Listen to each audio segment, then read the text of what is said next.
Good morning. How's everyone doing? I judiciously chose the second slot because I figured that Brian would warm up everyone by then. So thank you, Brian. This was an excellent presentation, despite the experience challenges he talked about. I noticed that it, in fact, got him more passionate about experience than any other time I've seen him present. And the topics he covered were all so relevant. I almost feel like what I'm going to talk about is presented and prepared together with Brian, but that's not the case. We built our own presentation and thoughts for today, and it also speaks to the convergence of both the market need, a common understanding of trends, and what we think is important, and therefore a joint sort of agreement on how to attack the challenge and the opportunity. So with that said, let me start with a bold assertion. And that is that technology capabilities for customer engagement or customer experience, the specific technology capabilities matter less and less over time. It's the way they interplay and connect and orchestrate with each other that matters more.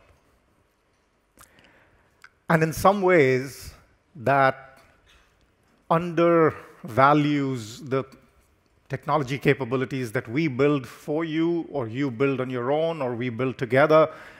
But it is the biggest trend that I see in the space of technology for customer engagement and customer experience. The specifics are less important than the connectedness of them all. And I'll give you an example, just referring to what Brian experienced last night. The chatbot was not necessarily the smartest. We get that. We've all been in business. It's very easy to quarterback, Monday morning. But what really bothered him, I felt, was the fact that it did not have a connection into the contact center or into some sort of a human interaction that could have helped him at that point. It's the connection between these silos that seems to be the missing piece and the valuable piece in the journey as we move toward a better customer engagement platform, customer engagement set of capabilities for your business. So with that as a backdrop, let's get started.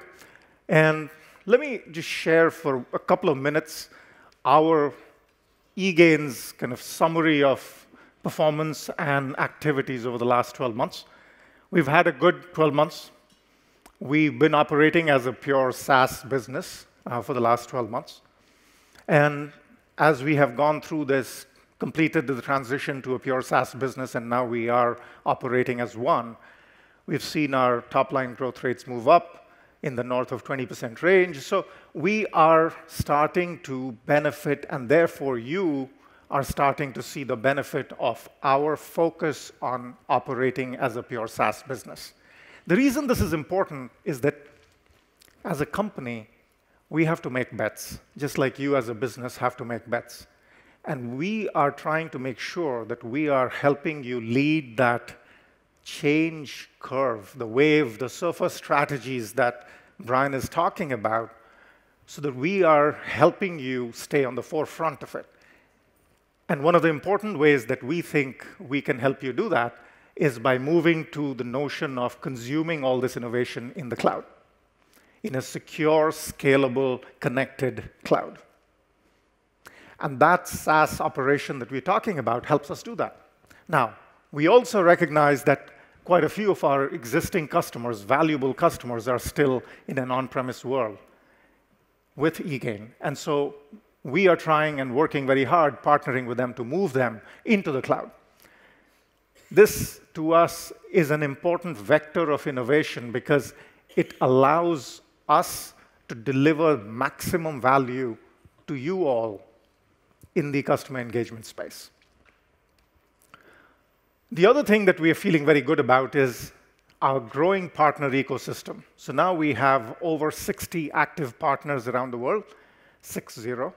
And of those, roughly half of them are in Europe, broadly the EMEA region. And these partners now are not just helping us sell to clients, joint clients, but also help service and support and add value on top of our platform.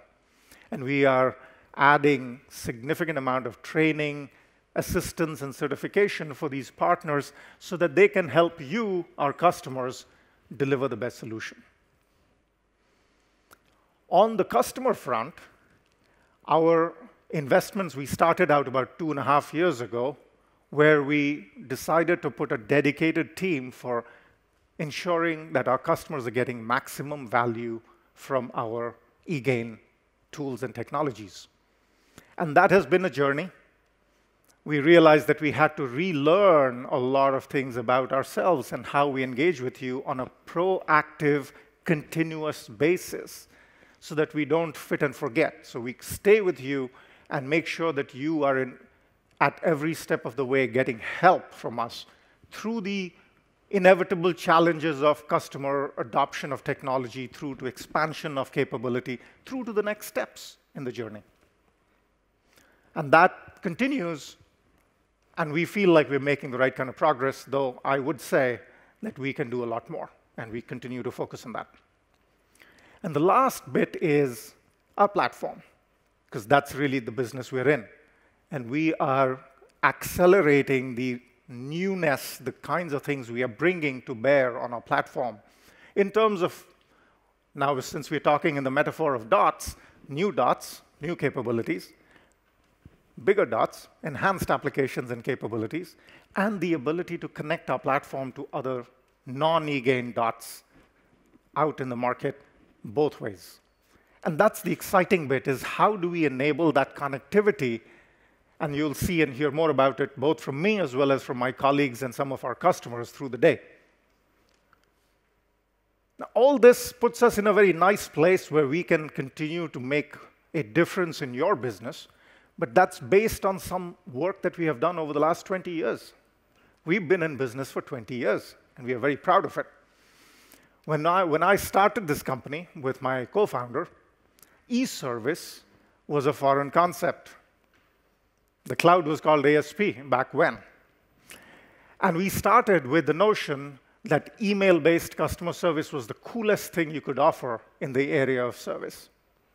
That was a long time ago. Since then, we have continued to stay ahead of the technology curve.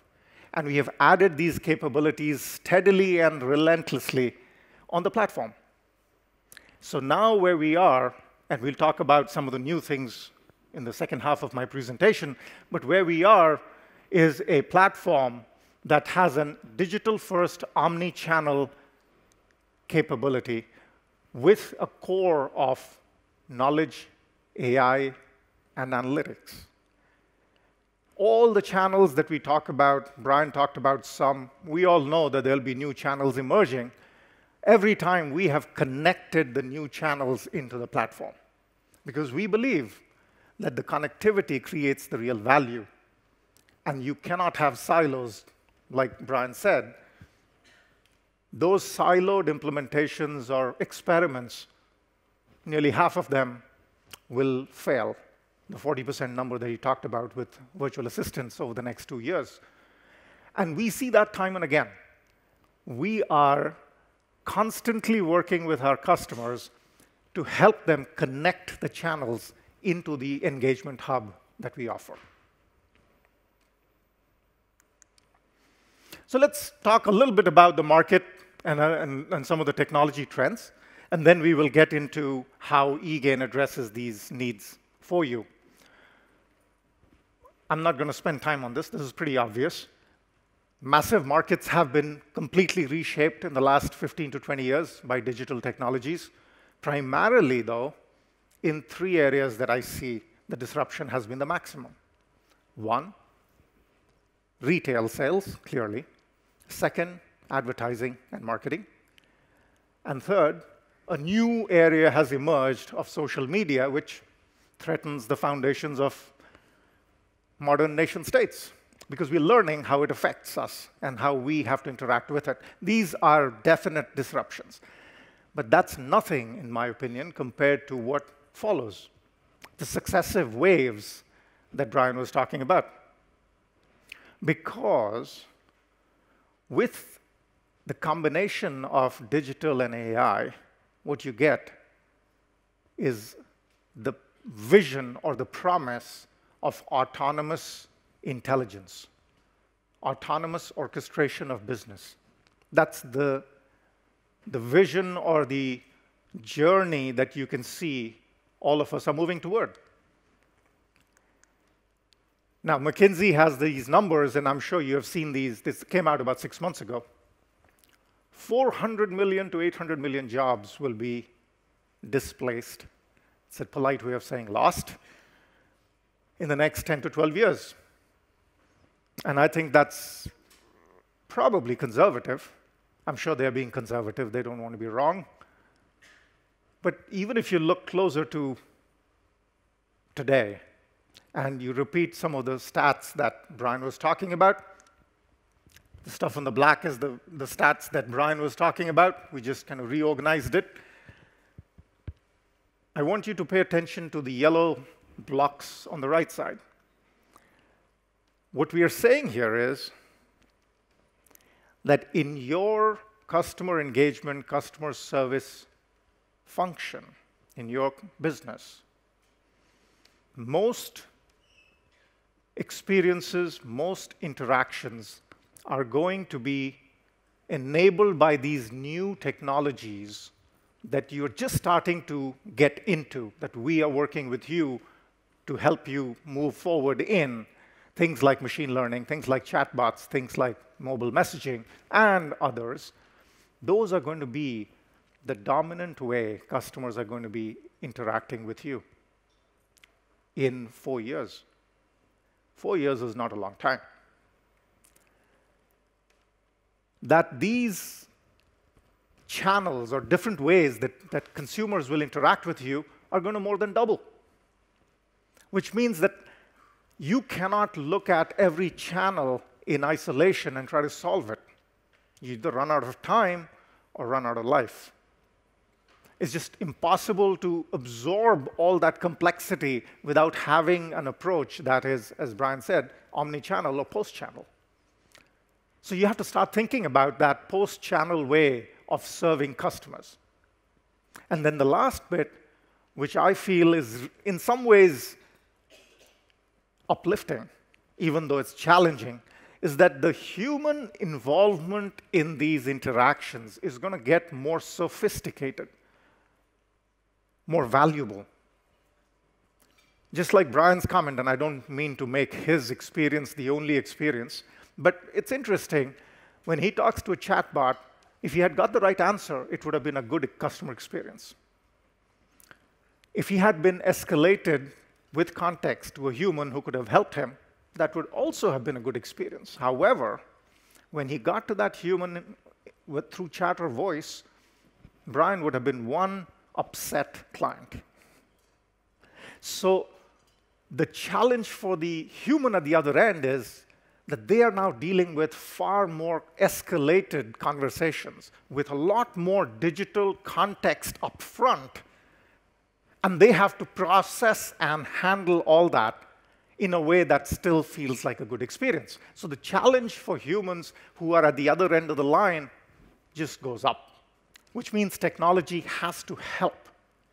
Without the right kind of technology, you, as a human at the other end of the line, are going to be barraged by all this digital context that's coming at you, and the customer knows a lot more than you do, and you have only this much time to solve the problem. It's a recipe for trouble. So technology matters. What we are talking about now is all experience is digital. All experience, because either it is 100% digital, or it's heavily digital front-loaded before you get to the non-digital parts. One observation I have in the conversation, we talk about phone interactions going down. Notice we're not talking about voice interactions going down. I believe that voice interactions will go up. They'll just be digital. So the traditional notion of phone technologies and infrastructure changes. It doesn't necessarily follow that voice as an interaction for us as consumers will go down. Because voice is a very convenient form of interaction. I would rather tell you my problem by talking than typing, if I could get away. And it's becoming more and more likely. So while phone interactions in a traditional sense are getting smaller, voice interactions are going to go up. I'm sure most of you know that a majority of searches performed on the Android phones through Google are voice-based, majority now. So voice as a channel doesn't go down. It's the old notion of phones that may be reduced. The other part to experience is when we say AI, and I know it's been talked so much that after a while you just get fed up. But to me, it's really about smartness. It's about being smart. Whatever feels smart, you can attribute it to AI. One of my colleagues, Sam Hahn, who will come up here and talk about, he has this favorite quote that 20 years ago, which is when we used to be doing AI, the first or second generation of AI, that is, the common notion was that whatever works is not AI. In other words, whatever can be done through logic is not AI. And that is not the notion today. That's the difference. Today, the notion is whatever feels smart and clever can be attributed to AI. And I say this because I want you to kind of step back, because all of you, or most of you anyway, have a mandate in your organizations to figure out how to apply AI to customer service, how to apply AI to customer experience. So if you can understand and organize the notion of AI-related technologies and capabilities in the larger context, and the larger context, I suggest, is one that Gartner's created, and this is a fairly common way of looking at AI in the larger context of analytics. Because before there was popular AI, analytics was intelligence, right? BI was business intelligence. If you think about this chart, the reason I think it's quite valuable and interesting is it starts out and looks at the need in an organization for different kinds of question-answer capability. And the data that you see on the left side and actions or responses you see on the right side, there are different layers of capability that need to come together to transform or act on data to perform an operation. Simple. The data can be transactional, it could be interactions, conversations, or it could be just analytic operational events. You'll take a bunch of those and you look at what are the different kinds of analytics that you could have, the different kinds of questions you can answer. So the first one is descriptive, what happened? The second is diagnostic, why did it happen? Again, looking backwards, looking historically, both of them. Then the third is predictive, what will happen? What's likely to happen? And then once you get a sense of that, then it's about prescriptive, which is how can you help me make it happen, decision support, or can you do it for me, decision automation. And what you see is that there are capabilities in, for instance, the eGain platform, the first four, operational analytics, journey analytics, machine learning service, and AI guidance, that do exactly the first four things now. The fifth is where we are headed. That's not where we are today, but you start to see early signs of it, and I'll talk more about that in a few minutes. Does this kind of situate in a larger context where AI fits in an organization when you're thinking about how to automate, how to augment your business operation. Now, let's switch to customer service. And the vocabulary changes, but the vocabulary is important. We are talking about applying that level of intelligence at 4 layers. So the first one is, how do you avoid service in the first place? That's ideal. And that's happening more and more in devices or products that are connected to the internet, the IoT standard, and therefore, you're able to identify problems and fix them before the customer knows about it. And there's multiple places where that happens. We are working with a couple of customers where they're looking at the devices they have in homes and how they can monitor those devices. These are with customers who have home-based equipment for either security or for entertainment or communication. And they're able to monitor the activity levels on that in a privacy-controlled way and be able to make decisions on sometimes fixing things before the customer is aware of it. So that's great. If you can avoid service, if you cannot, how can you automate the self-service? Pretty obvious. We talked about that. If it does get into human assistance, how do you augment? How do you provide the tools and capabilities to the agent so that they can perform their difficult task of a heavy digital first experience being escalated to them? You need specialized tools. You need to think different. Tools that worked 20 years ago with classic CRM systems, which are phone-centric, don't work in the new world. And you'll see why. I'm sure you all know why. And then the last piece is, can you go to the level of autonomic orchestration, which is the operation of customer service runs itself, identifies the places where there are bottlenecks, and where appropriate, through small improvements, starts what we call micro loops, starts to optimize and automate the decision-making. So that, to us, is the relevant language for application of AI capabilities, in this case, eGain AI capabilities, to the customer service lifecycle. And I would encourage and invite all of you to go take a look at some of the demos we have organized in the business downstairs in the lounge. And you can see how we start to look at the different levels of automation, augmentation, and some peek into small bits of autonomous orchestration. One thing I do want to caution you about is not try to look at AI as the hammer that takes care of every nail in your business. We see that happening sometimes with clients. They've come up with a machine learning project, and therefore, machine learning is applied to everything in the organization.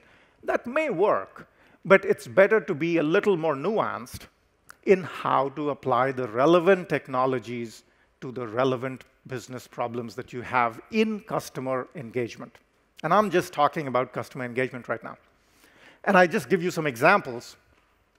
4 different problems or opportunities in a customer engagement environment that fall in 4 different buckets of the way we think of what is automatable and what should be automated.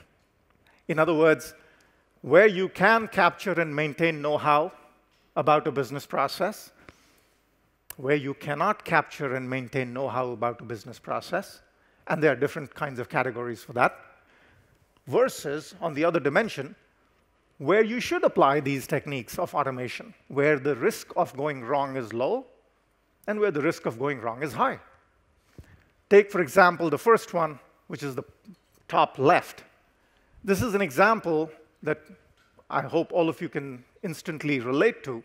Proactive offers put on websites for assistance or sales promotions. It's a very common thing, works quite well in certain cases. What you realize is that figuring out the right or the optimal business logic to decide when to offer what is very difficult to capture in a static, predefined way using traditional software tools. It's not easy to do. You can trivialize it by saying, we can do this when the shopping cart in a retail website is more than $100 of goods. Or someone has been waiting on a web page for more than 30 seconds. But those are very trivial, simplistic assumptions because you really don't know how to take advantage of all the context that you have about the customer. Though you have all that context, you have the history of the customer in many cases through cookies or through authentication. You have a lot of information about their history of browsing, but creating some sort of a static formula for that is very difficult. On the other hand, it's a problem that lends itself to automation because if you got it wrong 2 times out of 10, it's not the end of the world. And therefore, machine learning is a very good tool to apply to that. It makes perfect sense. You don't have to spend a lot of time trying to tweak the logic all the time. The learning tool can work itself. And if it's wrong a few times out of 10, it's still OK. You come out ahead. On the other hand, let's look at the bottom right. Let's say your business is about offering financial advice, investment planning, retirement planning. And your agents are offering that sort of advice to your customers. I would submit that it is an area where you can, in fact, capture the best practices of what sort of advice and guidance you can offer to the customer. Because experts, and in your organization, there are best practices around that, as well as the fact that the cost of getting it wrong is pretty high. If you offer wrong financial advice, A, that's bad for the customer, really bad, and B, you could be out of compliance. Therefore, machine learning in an automated execution mode is a bad idea. So you want to go more toward an expert-sourced reasoning with feedback that is curated so that you can make sure that when you change that process, when you change that guidance, that it is, in fact, confirmed to be good. And similarly, you can go through the others and see the way to apply different capabilities at different levels, depending on the kind of business problem. The reason we find this interesting is that it situates your specific business problem, or the one that you're focused on now, and matches it to the relevant technologies that you may want to access and tap into. So one more generic notion about how to think about the world of options out there for you around AI. And we thought, this is one way to look at it. Of course, we put ourselves in the middle. Otherwise, I wouldn't show you this slide. We feel that you can sort of split the world into 3 buckets of providers. There's many, many, many of them out there. As Brian said, $12 billion, that creates a few startups. So, and I'm sure many of them are very, very good. But I also feel that most of them are focused on solving a point problem. And that's sort of the big thing that we see in the market is there's a lot of tools out there that take open source technologies and algorithms that are very good, by the way, very, very good. It's really hard to beat them. And bring them into the public cloud or create a sort of a dedicated startup around it. The point of it is these are API-based services that your organization could take and build on top of. That's interesting if you have the internal wherewithal and both resources, time, and patience to develop this capability within your organization in the context of your business problems. At the top of it are the Watson ** sort of options, meaning opportunity of large-scale AI-based investments in companies that go across the organization, not just for customer care, but could go potentially to cross-company AI strategies, fairly big undertakings. Where we think that there is opportunity is for people like us who have been in the AI space for a while, who understand the nuances of the use cases, who understand the corner cases, who understand where the value is going to be most quickly realized through automation or augmentation. We take those areas within your customer service journey and help you automate and augment it. And we'll talk about that in a second. So here we are, talking a lot about technology and market trends, but the basic rules don't change. The ABC, as we call it, the agent, or the employee, as Brian mentioned, the business, and the customer. Those are the three stakeholders that you're trying to balance needs for. And if you can do that together, we contend that at this time, much like Brian said, that the biggest area of weakness or opportunity in most client organizations that we work with is agent experience. Not because customer experience is not important, but we see more and more that when you invest in the right kind of agent experience, what you get on the other side is good customer experience. Now, that doesn't solve for self-service, clearly, but anything which has to do with agent-associated interactions, improving the environment and tools for the agent, we think, is an area of opportunity in most businesses. Because if you look at what the customer wants, and I'm talking only about customer service here, customer engagement. I'm not talking about products. But when it comes to customer service, and I'd be happy to be proven wrong, but my belief is that none of us want to make that call, send that email, or get into that chat session to get a customer service question answered. None of us wants it as consumers. We just want to get in and out as quickly as possible. Preferably never have to do it, but if I have to do it, I just want to do it quickly. Tell me the right answer, be done with it. As simple as that. It's not about a huge sort of experience that is really nice and it takes a bunch of time. I don't think that world, maybe the world was, but no longer is, and certainly won't be. And businesses care about ROI. Whatever we say, at the end of the day, we as businesses are focused. The intrinsic principle for us is, how do I get more for less as a business? Which means automate the self-service as quickly as you can, make your agents as productive as you can, and reduce the cost of managing and operating the whole function. Simple. And that's a relentless, steady push. If it means that it requires better customer experience, so be it. If it means it requires better agent experience, so be it. But as a business, the business cares about more for less. And agents still want what agents want, which is a nice place to work where they can have a fulfilling job. And the reason I want to bring this back to what I call the non-numbers, non-technical view is that the agents are the ones who are the true beneficiaries or sufferers in this transformation, this journey that all of us are talking about. They're the ones who have to deal with those customers who have extremely complex problems. They're the ones who are struggling with outdated CRM tools with desktops that are built for 1990s.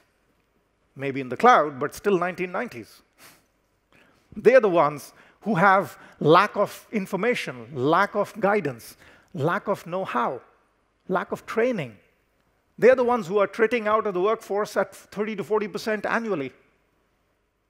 That's the place where we believe the biggest difference can be made. So, simple principle, we believe it's a simple motto for us, and therefore, hopefully, we can help you do the same. Automate the boring and augment the interesting. Simple. That's how we think of the world, as how we can help you. Wherever we see in your customer service life cycle areas that are routine tasks, how do we help you automate that? And where it's difficult, challenging, different, how do we help you augment the experience for your human your employee population who can perform the task effectively. So let's now take a kind of slight turn and look at how eGain helps you do all this. So I think we've had enough of these triangles, but we'll do one more. For us, it's about helping you, the client, go through this journey of effectively running your current operation, helping you change and make process improvements in your current businesses, and then providing you capabilities that can help you transform your business in terms of either the rate at which you can acquire customers or the rate at which you can drive profits or get into new products or new businesses. And we identify sort of key value statements that you are looking for from a partner like eGain. So at the run level, all of you are looking at how to ensure an omni-channel environment. You may be already there, or you may be getting there. The fact is, all of you are moving in that direction. How to do that in a contextual way, how to do it in a digital-first way. Those are obvious now. When it comes to change, this is interesting. When we say change, we're not talking about changing your business model. We're talking about improving the efficacy of your existing processes. And that creates a level of impact that is bigger than just providing run operation capability at the foundation level.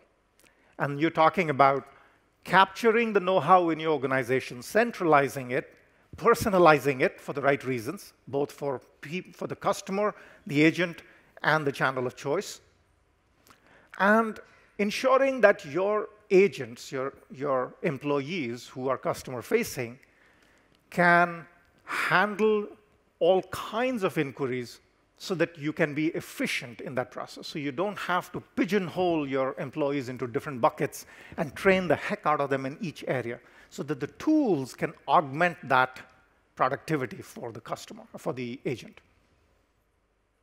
So that's the run part. And then the change part is around analytics and learning, so that you can help your organization automatically identify where the opportunities for improvement are, both through the descriptive and diagnostic analysis, as well as the predictive bits, that remember from the Gartner slide, as well as identifying opportunities to improve products. One of our customers, who has been using our solution for several years now, they've been able to reduce, through a series of incremental but fast improvements in their product based on feedback coming from their contact centers who are using our change and analytic capabilities, meaning knowledge and AI with analysis, to identify small improvements in their product.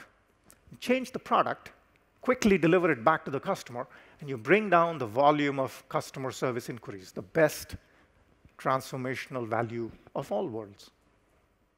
So that's the run, change, transform that we see businesses going down this path of, and how we can help you do that.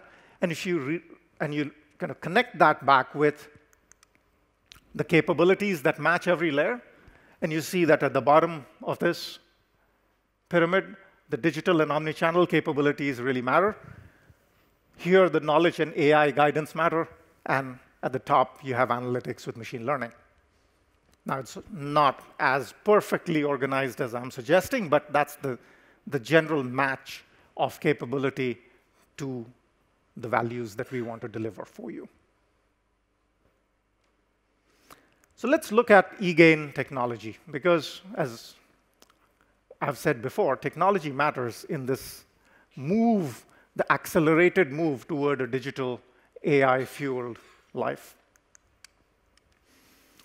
So a couple of things I'll mention here. This is the eGain product portfolio that many of you may have seen, but we feel that this is a portfolio that is unique for two reasons. One, it's a single platform in the cloud with all these application capabilities that are rich and deep, all working on a common platform. These are not siloed applications. You could buy one or the other. You could consume one over the other. But you can also consume all at the same time. And we encourage that. The other piece that is really important is we continue to add more to it. So for instance, in the last few months, we have added our ML service. And you'll hear more about it from my colleagues in the next few presentations. What we are trying to do here is add an element of consultative engagement around machine learning, because we feel that the place where the market is now, if we just gave you the machine learning tools, yes, some of you could do a really good job because you have the internal capability, but the chances that we can help most of you succeed with machine learning is enhanced by us offering you a service model, meaning an engagement which has consultative wrap around it. And that's really the machine learning service that we are offering. So this, and you'll see, applies to different parts of the customer engagement process. And one of them I'll talk about in a second. The other part that I want to bring your attention to is that all of the capabilities of this portfolio, which are agent-facing, come together in what we are calling our advisor desktop, which is the digital-first desktop that we launched last year. Now, you might say, well, this has already been around. Why do you want to talk about it? I want to talk about it because, A, I think I want you to see how and why this is really important in the context of what Brian said and that I mentioned up to now, and also tell you a little bit about some of the new things we are doing in this area that we are very excited about. So the part that is most exciting about the digital-first desktop is that it brings all the channels together and reimagines how an advisor should have all this information, know-how, and guidance presented to them to augment their performance. It reimagines it. We walked away from the historic way of looking at form-based interfaces, which is essentially how agent desktops have been for 25 years. They've been on-premise, they've been on the cloud, but they essentially are form-based interfaces. And we feel that that's not the way to maximize productivity for an agent, because just throwing more information at the agent doesn't make them more productive. In fact, it freezes them. It's really hard for an agent to decide what is relevant and how to process all that at the moment of truth. So that's the critical bit that you have to keep in mind around the new desktop. And it looks very different as a result.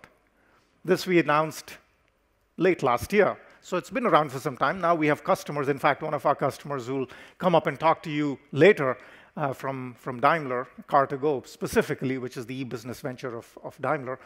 And they'll talk to you about their agents using this new solution and what's worked and what's not worked.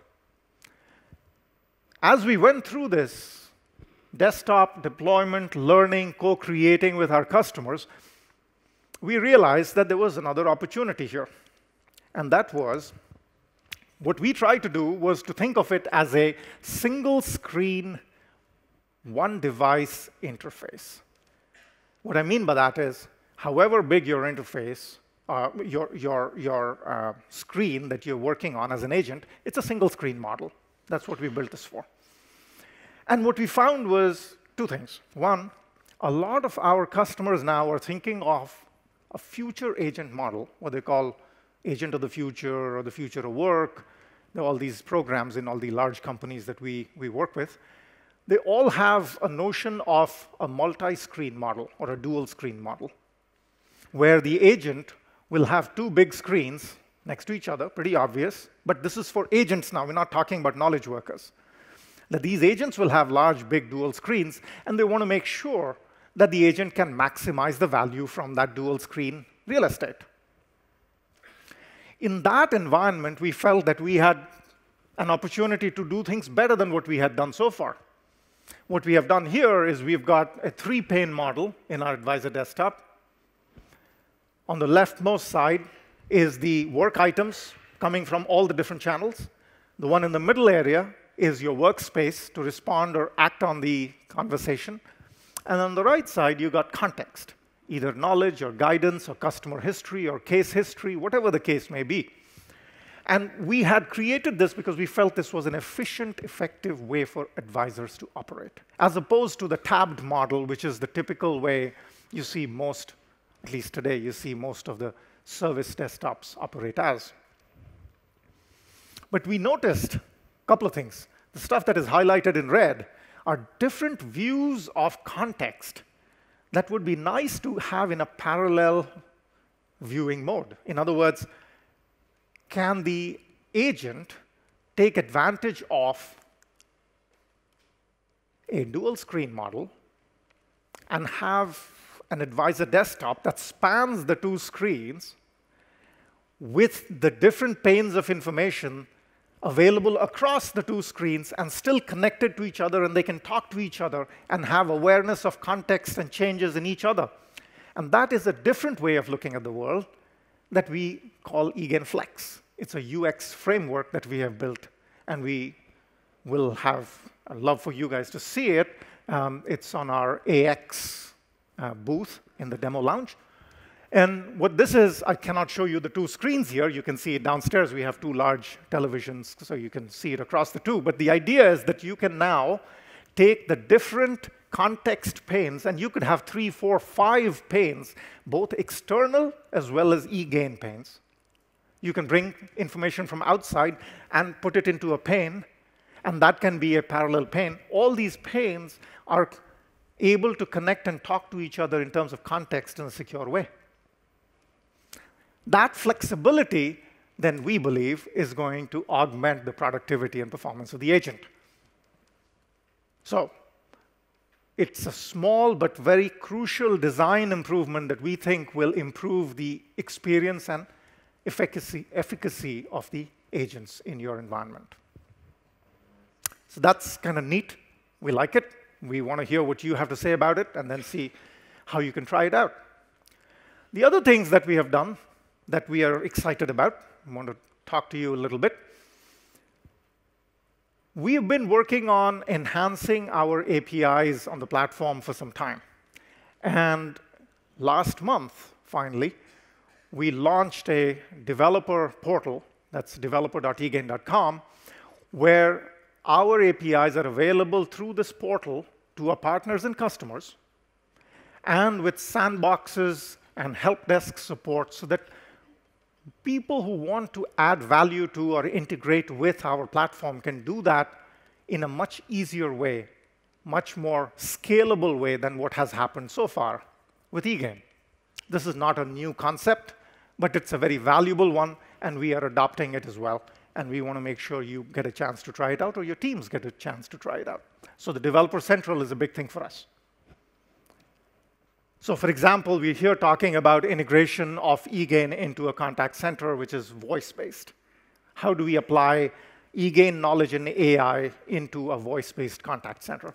And the integration that we can deliver. The example in this case happens to be with Cisco, who are a strategic partner of ours. But that's not the only one. We integrate with, and we have an open platform, so we're integrating with all the other platforms as well. The next thing, which to me is really exciting, is messaging. Remember, messaging is one of the things that was mentioned by Gartner as an important emerging technology? Well, it is. I'm sure all of you are aware of it. What is not talked about, though, is that messaging, while it's extremely convenient for the consumer, is very, very complex for the business. And I'm sure those of you who are doing it and are getting into the operational nuances of how to do workforce management, how to do KPIs, how to ensure that customer experience is, in fact, at a good level, even as you're not losing your shirt on trying to respond to it. And what you see with messaging is that it's sort of in the middle of the continuum of communication between chat, which is real time on both sides, to email, which is non-real time on both sides meaning consumer and business. Neither one, if you send an email, you don't expect a response in 1 minute or a few seconds. If you get onto a web chat, you expect a response instantly.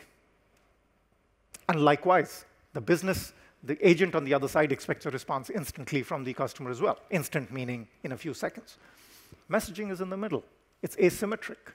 The asymmetry is what creates all the problems and opportunity. For the consumer, it's perfect because the consumer reserves the right to get back when they want to in messaging, but they still have an implicit expectation that you get back to them pretty quickly. You cannot take a day getting back to a request that's coming through SMS or Facebook Messenger. That would be considered poor experience by the consumer. However, the consumer can get back to you next day on the same channel. Now, the whole notion of how do you structure the case versus how do you maintain a conversation stream, these are open questions.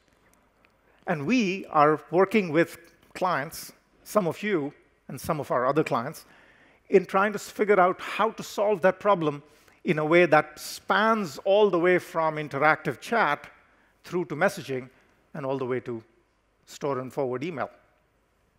So you see, this is a very exciting area. Messaging creates a new set of opportunities and challenges. And what we have done now with messaging is extended out beyond web chat to add SMS in-app. In your app, we can embed our capability, and Facebook Messenger. Now, that doesn't limit us to just these three. We have APIs where we can connect into others as well as they emerge as sort of what I'd call supported options, because there are some bootleg options around WhatsApp and stuff, which we are careful about because those could be shut down any time. But other than that, this is our way of ensuring that the hub that we are offering, the eGain hub, is still connected to all these new channels as they emerge.